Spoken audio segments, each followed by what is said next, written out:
ನಮ್ಮ ಭಾರತೀಯ ಸಂಪ್ರದಾಯದಲ್ಲಿ ಮನೆ ಎನ್ನುವುದು ಕೇವಲ ವಾಸಿಸುವ ಸ್ಥಳವಲ್ಲ, ಅದು ದೇವರ ಸಾನ್ನಿಧ್ಯ ಇರುವ ಪವಿತ್ರ ಕ್ಷೇತ್ರ ಎಂದು ಪರಿಗಣಿಸಲಾಗಿದೆ. ಆದ್ದರಿಂದ ಮನೆಯ ಸ್ವಚ್ಛತೆಗೆ ವಿಶೇಷ ಮಹತ್ವ ನೀಡಲಾಗಿದೆ.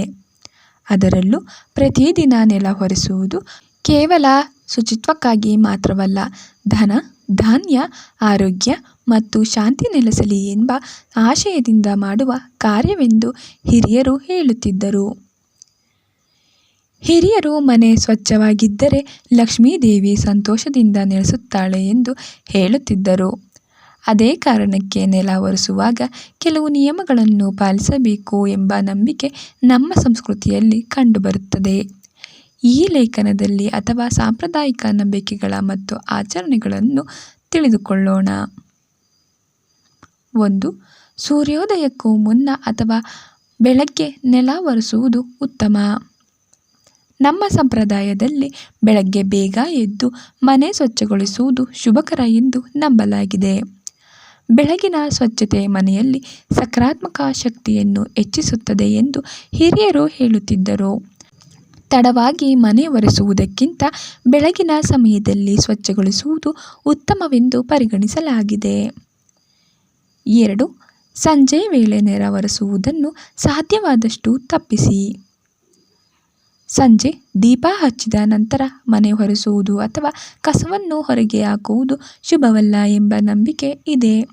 ಏಕೆಂದರೆ ಆ ಸಮಯದಲ್ಲಿ ಲಕ್ಷ್ಮೀದೇವಿ ಮನೆಗೆ ಆಗಮಿಸುತ್ತಾಳೆ ಎಂದು ಪುರಾತನ ನಂಬಿಕೆ ಹೇಳುತ್ತದೆ. ಆದ್ದರಿಂದ ಅಗತ್ಯವಿಲ್ಲದಿದ್ದರೆ ಸಂಜೆ ಹೊತ್ತಿನಲ್ಲಿ ನೆಲ ಒರೆಸುವುದನ್ನು ತಪ್ಪಿಸುತ್ತಿದ್ದರು. 3. ಉಪ್ಪು ಬೆರೆಸಿದ ನೀರಿನಿಂದ ಒರೆಸುವ ಸಂಪ್ರದಾಯ. ವಾರದಲ್ಲಿ 1 ಅಥವಾ 2 ದಿನ ಕಲ್ಲು ಉಪ್ಪು ನೀರಿಗೆ ಹಾಕಿ ನೆಲ ಒರೆಸುವ ಪದ್ಧತಿ ಅನೇಕ ಮನೆಗಳಲ್ಲಿ ಇಂದಿಗೂ ಇದೆ. ಇದು ನಕಾರಾತ್ಮಕ ಶಕ್ತಿಯನ್ನು ದೂರ ಮಾಡುತ್ತದೆ ಎಂಬ ಸಾಂಪ್ರದಾಯಿಕ ನಂಬಿಕೆ ಜೊತೆಗೆ ಮನೆಯಲ್ಲಿನ ದುರ್ವಾಸನೆ ಕಡಿಮೆಯಾಗಲು ಸಹ ಸಹಾಯವಾಗುತ್ತದೆ. 4. ಗೋಮೂತ್ರ ಅಥವಾ ಗೋಮಯದ ನೀರನ್ನು ಬಳಸುವ ಪದ್ಧತಿ. ಗ್ರಾಮೀಣ ಪ್ರದೇಶಗಳಲ್ಲಿ ಹಬ್ಬದ ದಿನಗಳು ಅಥವಾ ವಿಶೇಷ ಪೂಜೆಗಳ ಸಂದರ್ಭದಲ್ಲಿ ಗೋಮಯ ಅಥವಾ ಗೋಮೂತ್ರ ಬೆರೆಸಿದ ನೀರಿನಿಂದ ನೆಲ ಒರೆಸುವ ಪದ್ಧತಿ ಇತ್ತು. ಇದರಿಂದ ಮನೆ ಪವಿತ್ರವಾಗುತ್ತದೆ ಎಂಬ ನಂಬಿಕೆ ಬೆಳೆದು ಬಂದಿದೆ. 5. ಬಾಗಿಲಿನಿಂದ ಒಳಗೆ ಅಲ್ಲ, ಒಳಗಿನಿಂದ ಹೊರಗೆ ಸ್ವಚ್ಛಗೊಳಿಸಿ. ಹಿರಿಯರು ಮನೆಯ ಒಳಭಾಗದಿಂದ ಕಸವನ್ನು ಹೊರಗೆ ತಳ್ಳಬೇಕು ಎಂದು ಹೇಳುತ್ತಿದ್ದರು. ಇದು ಮನೆಯಲ್ಲಿರುವ ಅಶುಭ ಮತ್ತು ನಕಾರಾತ್ಮಕತೆಯನ್ನು ಹೊರಗೆ ಕಳುಹಿಸುವ ಸಂಕೇತ ಎಂದು ಪರಿಗಣಿಸಲಾಗುತ್ತದೆ. 6. ಪೂಜಾ ಕೊಠಡಿಯನ್ನು ಅತ್ಯಂತ ಗೌರವದಿಂದ ಸ್ವಚ್ಛಗೊಳಿಸಿ. ಪೂಜಾ ಸ್ಥಳವನ್ನು ಬೇರೆ ಕೊಠಡಿಗಳಂತೆ ನಿರ್ಲಕ್ಷ್ಯವಾಗಿ ಸ್ವಚ್ಛಗೊಳಿಸಬಾರದು. ಶುದ್ಧ ನೀರಿನಿಂದ ಅಥವಾ ಸ್ವಚ್ಛ ಬಟ್ಟೆಯಿಂದ ಗೌರವದಿಂದ ಒರೆಸಬೇಕು. ದೇವರ ಸ್ಥಳವನ್ನು ಸದಾ ಶುಚಿಯಾಗಿ ಇಡುವುದು ಮಂಗಳಕರ ಎಂದು ನಂಬಲಾಗಿದೆ. 7. ಕಸವನ್ನು ಮನೆಯೊಳಗೆ ರಾತ್ರಿ ತುಂಬ ಇಡಬೇಡಿ. ರಾತ್ರಿ ಪೂರ್ತಿ ಕಸವನ್ನು ಮನೆಯೊಳಗೆ ಇಡುವುದು ಶುಭವಲ್ಲ ಎಂದು ಹಿರಿಯರು ಹೇಳುತ್ತಿದ್ದರು. ಸಾಧ್ಯವಾದರೆ ಹಗಲಿನಲ್ಲೇ ಕಸವನ್ನು ಸರಿಯಾದ ಸ್ಥಳಕ್ಕೆ ವಿಲೇವಾರಿ ಮಾಡುವ ಅಭ್ಯಾಸ ಒಳ್ಳೆಯದು. 8. ನೆಲ ಒರೆಸುವ ನೀರು ಅತಿಯಾಗಿ ಕಲುಷಿತವಾಗಿರಬಾರದು. ಅಶುದ್ಧ ನೀರಿನಿಂದ ನೆಲ ಒರೆಸಿದರೆ ಸ್ವಚ್ಛತೆ ಸಂಪೂರ್ಣವಾಗುವುದಿಲ್ಲ. ಆದ್ದರಿಂದ ನೀರನ್ನು ಅಗತ್ಯವಿದ್ದರೆ ಬದಲಾಯಿಸಿ ಸ್ವಚ್ಛವಾಗಿ ಒರೆಸಬೇಕು ಎಂಬುದು ಉತ್ತಮ ಅಭ್ಯಾಸ. 9. ದೀಪ ಹಚ್ಚುವ ಮೊದಲು ಮನೆ ಶುಚಿಯಾಗಿರಲಿ.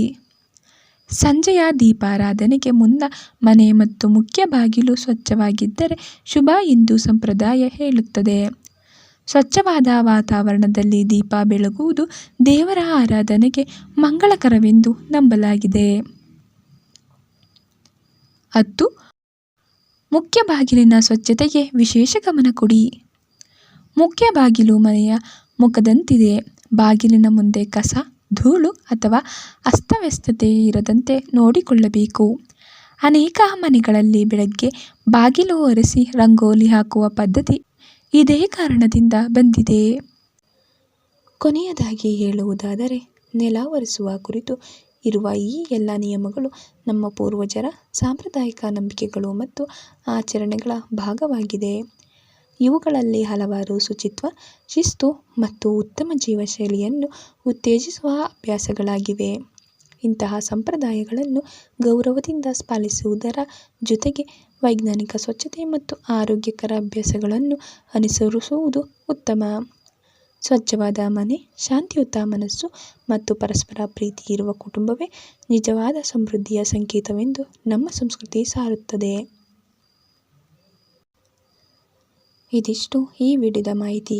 ಇಂತಹ ಉಪಯುಕ್ತ ಕನ್ನಡ ವಿಡಿಯೋಗಳನ್ನು ನೋಡಲು ನಮ್ಮ ಚಾನಲನ್ನು ಸಬ್ಸ್ಕ್ರೈಬ್ ಮಾಡಿ, ವಿಡಿಯೋವನ್ನು ಲೈಕ್, ಶೇರ್ ಮಾಡಿ ಹಾಗೂ ನಿಮ್ಮ ಅಭಿಪ್ರಾಯವನ್ನು ಕಮೆಂಟ್ ಮೂಲಕ ತಿಳಿಸಿ. ಧನ್ಯವಾದಗಳು.